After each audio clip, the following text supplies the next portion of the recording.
Chinese അനുകൂല നിലപാടുള്ള മാലദ്വീപ് president Muhammad Muizzu ഇന്ത്യയുമായി അനുനയത്തിന് ശ്രമിക്കുന്നതായുള്ള വാർത്തകൾ പുറത്തുവരികയാണ്. മാലദ്വീപിൻ്റെ അടുത്ത സഖ്യകക്ഷിയായി ഇന്ത്യ തുടരുമെന്ന് അദ്ദേഹം പറയുകയുണ്ടായി.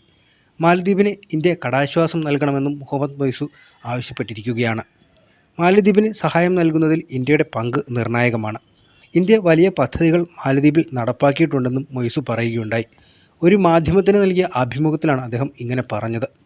മാലദ്വീപ് ഏകദേശം 400.9 ദശലക്ഷം US$ ഇന്ത്യക്ക് നൽകാനുള്ളത്. മെയ് 10-നകം ഇന്ത്യൻ സൈനികരെ രാജ്യത്തു നിന്ന് പിൻവലിക്കണമെന്ന് നേരത്തെ മുഹമ്മദ് മൊയ്സു ആവശ്യപ്പെട്ടിരുന്നതാണ്. തുടർന്ന് ഇന്ത്യ സൈനികരെ പിൻവലിക്കൽ നടപടികൾ പുരോഗമിക്കുന്നതിനിടെയാണ് പുതിയ നടപടിയുമായി മൊയ്സു രംഗത്തെത്തിയിരിക്കുന്നത്. ഭാരിച്ച വായ്പകളാണ് ഇന്ത്യയിൽ നിന്ന് മാലദ്വീപ് സ്വീകരിച്ചിട്ടുള്ളതെന്ന് മുഹമ്മദ് മൊയ്സു പറയുകയുണ്ടായി. മാലദ്വീപിൻ്റെ സാമ്പത്തിക ശേഷിക്ക് അനുസരിച്ച് വായ്പ തിരിച്ചടയ്ക്കാനുള്ള അവസരം നൽകുന്നത് സംബന്ധിച്ച് ഇന്ത്യൻ സർക്കാരുമായി ചർച്ച നടത്തുന്നുണ്ട്. വായ്പകളുടെ തിരിച്ചടവിൽ ഇന്ത്യൻ നടപടികൾ സുഗമമാക്കുമെന്ന് പ്രത്യാശ പ്രകടിപ്പിക്കുകയും ചെയ്യുന്നുണ്ടെന്നും മുഹമ്മദ് മൊയ്സു പറയുന്നുണ്ട്. അതിനിടെ മാലദ്വീപ് പ്രസിഡന്റ് മുഹമ്മദ് മൊയ്സു ശാഠ്യം അവസാനിപ്പിച്ച് അയൽരാജ്യങ്ങളുമായി ചർച്ച നടത്തുകയും സാമ്പത്തിക പ്രശ്നങ്ങൾ പരിഹരിക്കുകയും ചെയ്യണമെന്ന് ആവശ്യപ്പെട്ട് മുൻ പ്രസിഡന്റ് ഇബ്രാഹിം മുഹമ്മദ് സോലിഹും രംഗത്തെത്തിയിട്ടുണ്ട്. മാലദ്വീപിന് കടാശ്വാസം നൽകണമെന്ന് ഇന്ത്യയോട് മൊയ്സു ആവശ്യപ്പെട്ടതിന് പിന്നാലെയാണ് സോലിഹിൻ്റെ പ്രസ്താവന വന്നിരിക്കുന്നത്. കഴിഞ്ഞ സെപ്റ്റംബറിൽ നടന്ന പ്രസിഡന്റ് തിരഞ്ഞെടുപ്പിൽ സോലിഹിനെ പരാജയപ്പെടുത്തിയാണ് മൊയ്സു പ്രസിഡന്റായത്. മാലയിൽ നടന്ന തിരഞ്ഞെടുപ്പ് പ്രചാരണ യോഗത്തിലാണ് നിലവിലെ പ്രസിഡന്റിന് മുൻ പ്രസിഡന്റ് ഉപദേശം നൽകിയിരിക്കുന്നത്. കഴിഞ്ഞ വർഷം ഒടുവിലെ കണക്ക് പ്രകാരം $400.9 മില്യൺ ഇന്ത്യക്ക് മാലദ്വീപ് നൽകാനുള്ളത്. ഇതിൽ ഇളവ് വരുത്തണമെന്നാണ് കഴിഞ്ഞയാഴ്ച മൊയ്സു ആവശ്യപ്പെട്ടത്. എന്നാൽ മാലദ്വീപിൻ്റെ സാമ്പത്തിക ഞെരുക്കം ഇന്ത്യക്കുള്ള വായ്പാ കുടിശ്ശിക മൂലമല്ലെന്നാണ് സോലിഹ് പറയുന്നത്.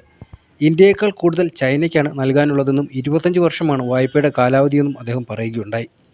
സർക്കാർ പൊതുജനങ്ങളെ കബളിപ്പിക്കുകയാണെന്നും MDP സർക്കാർ ആരംഭിച്ച പദ്ധതികൾ പുനരാരംഭിക്കുക മാത്രമാണെന്നും മുൻ പ്രസിഡന്റ് പറഞ്ഞു വച്ചിട്ടുണ്ട്.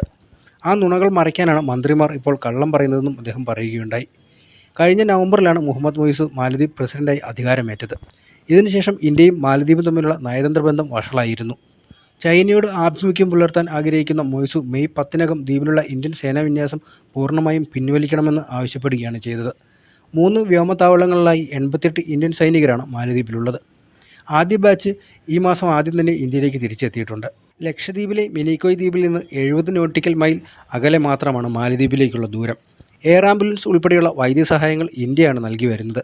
ഇതിനായി 2 ഹെലികോപ്റ്ററുകളും ഡോർണിയൻ എയർക്രാഫ്റ്റും ഏർപ്പെടുത്തിയിരുന്നതാണ്. മാലദ്വീപ് മന്ത്രി ഇന്ത്യാവിരുദ്ധ പരാമർശങ്ങൾ നടത്തുകയും ചൈനയുമായി കൂടുതൽ അടുപ്പം കാണിക്കുകയും ചെയ്തതോടെയാണ് നയതന്ത്ര ബന്ധത്തിൽ വിള്ളൽ വീണത്. എന്നാൽ മാലദ്വീപിൽ പൊതു തിരഞ്ഞെടുപ്പ് വരാനിരിക്കുന്ന പശ്ചാത്തലത്തിലാണ് നിലപാട് മാറ്റവുമായി മൊയ്സു രംഗത്ത് വന്നിരിക്കുന്നതെന്നാണ് പറയുന്നത്. മാലദ്വീപുമായി ഏറ്റവും അടുത്ത മിത്രമായി ഇന്ത്യ തുടരുമെന്നും മൊയ്സു പറയുകയുണ്ടായി. വലിയ തുക ഒരുമിച്ച് തിരിച്ചടയ്ക്കാൻ പ്രയാസമാണെന്നും തിരിച്ചടവ് വ്യവസ്ഥകളിൽ മാറ്റം വരുത്തണമെന്നുമാണ് ഇപ്പോൾ ആവശ്യപ്പെട്ടിരിക്കുന്നത്. നിലവിൽ ഇന്ത്യയുമായി സഹകരിച്ച് മുന്നോട്ട് പോകുന്ന പദ്ധതികൾ വേഗത്തിൽ പൂർത്തിയാക്കാനുള്ള നടപടികൾ സ്വീകരിക്കണം. ഇക്കാര്യം കഴിഞ്ഞ കൂടിക്കാഴ്ചയിൽ പ്രധാനമന്ത്രി മോദിയെ ധരിപ്പിച്ചിരുന്നുവെന്നും മൊയ്സു പറയുകയുണ്ടായി.